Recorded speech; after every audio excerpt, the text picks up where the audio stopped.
बच्चों को यदि करुणा के भाव से जोड़ना चाहते हैं तो सर्वप्रथम बच्चे आपको देख करके सीखते हैं। तो जो पेरेंट्स है वो अपने जीवन में नियम लिए, हम बच्चों के साथ मंदिर जाएं तो भगवान को बाद में देखें, सर्वप्रथम गुल्लक को देखें और अपने हाथ से बच्चों से गुल्लक में दान करवाएं।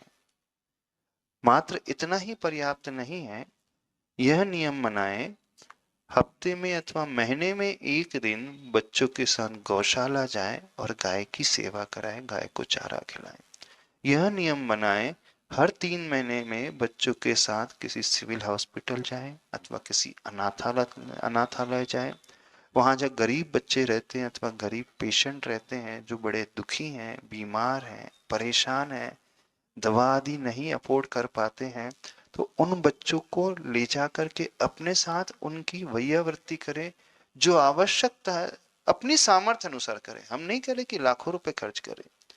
एक संस्कार को पैदा करने के लिए जब आप स्वयं उन गरीब अनाथ पेशेंट्स के पास, मरीज के पास जाओगे तो सही करुणा तभी फूट सकती है। मात्र पढ़ने से करुणा नहीं फूटती है, जब तक प्रैक्टिकल नहीं किया जाएगा।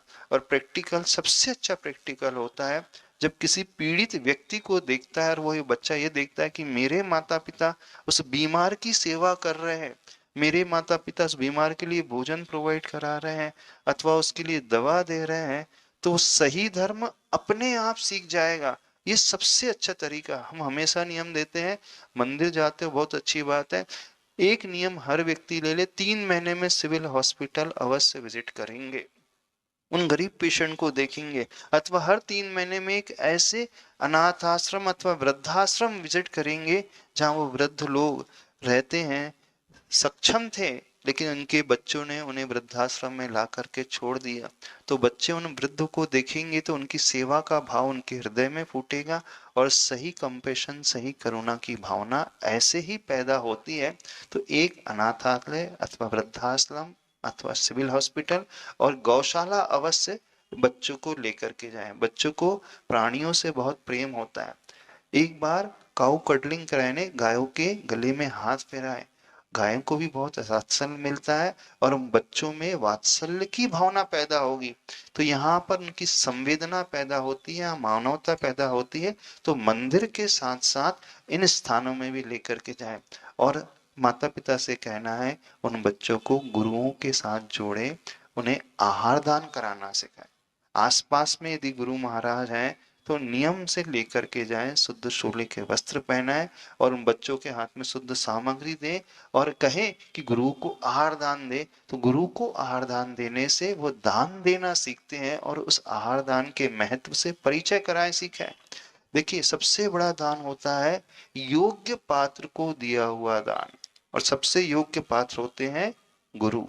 आप किसी बीमार की सेवा कराओगे तो लाभ सिर्फ एक व्यक्ति को होगा, गुरु को आहार दान दोगे तो गुरु जिन जिन को उपदेश देंगे हजारों लाखों लोगों को, तो भी हजारों लाखों लोग अधर्म पाप को छोड़ करके धर्म के मार्ग से जुड़े। तो आपका दिया हुआ आहार दान लाखों लोगों के काम में आ गया।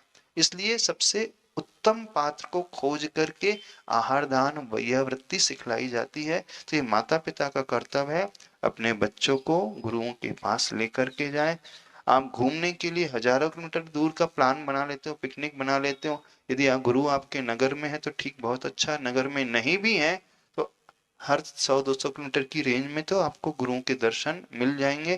पंचम काल में रहते हुए इतना पुण्य है, अभी वर्तमान में इतने सारे गुरु विचरण पूरे भारत देश में कर रहे हैं। आप जिस राज्य में भी हैं तो इससे आपकी तीर्थ वंदना, गुरु वंदना भी हो जाएगी और बच्चों के ऊपर एक बहुत अच्छा संस्कार पैदा हो जाएगा। ठीक है। यहाँ पे कोई सवाल पूछ